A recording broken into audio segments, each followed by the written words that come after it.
Hi and welcome to Bold Baking Basics. This is where we get stuck into the fundamentals of baking. These videos are about getting you to bake with confidence anytime, anywhere. So molasses, also known as treacle, is a dark sugary syrup with an almost kind of a bitter taste to it. It is used a lot in baking to get a dark colour and also a caramel flavour. I do know that it's not available worldwide, so I'm going to show you how you can make a fantastic molasses substitute to use in your baking. As always, the recipe can be found on biggerbolderbaking.com, and make sure you check out my website because I've got loads more videos and recipes over there. Okay, let's get started.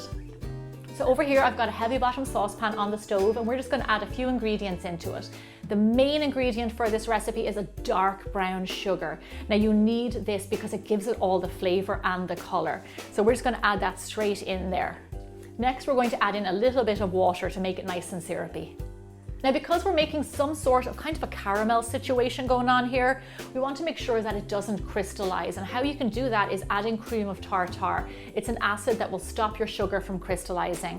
I recommend you always have this in your kitchen. Order it on Amazon, it's a few dollars, and then you always have it to hand. You'll often see it in cookies, maybe my homemade corn syrup, different things like that. It's always handy to have just a little bit close by.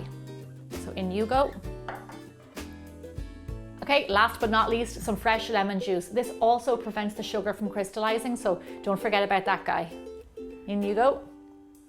So that's it. All you have to do is turn on the heat to roughly around a medium, let the sugar dissolve, and then we're going to bring it to a simmer. At the beginning, just give your mix a little stir so everything is well combined. So once you see it coming to a simmer, the next step actually happens really fast. It will only take maybe 3 to 4 minutes, but I'm going to show you exactly what to look for rather than timing it. So as you can see now, it's a very thin, dark syrup, and it's just pouring off my spatula.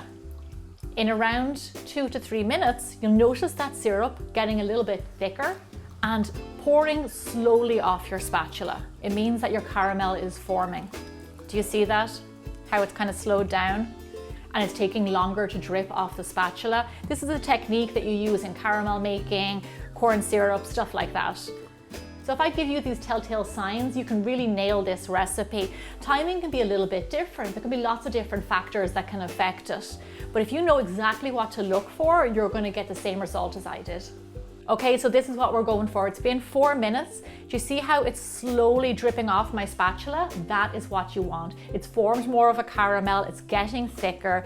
Now here's what I want you to do, and this is just in general. Always be a step ahead of yourself. This, when it goes cold, will actually get very syrupy and much thicker. So you might be thinking right now it doesn't look like molasses, and it doesn't, but once it goes cold, it will. So turn it off the heat, set it aside to cool down, and then we'll check on it. This makes quite a lot of treacle. You're going to get around a cup and a half. So that'll be plenty for your baking for a few weeks. So while our molasses is cooling down, I want to show you something. Do you see how this is all kind of crystallized and granulated? This can happen to your molasses, but do not worry, you can totally fix it. What you want to do is just pop it into the microwave or even into a little pot over the heat and just heat it up until that sugar dissolves, and then you can use it just as you would regular molasses. It's as good as new.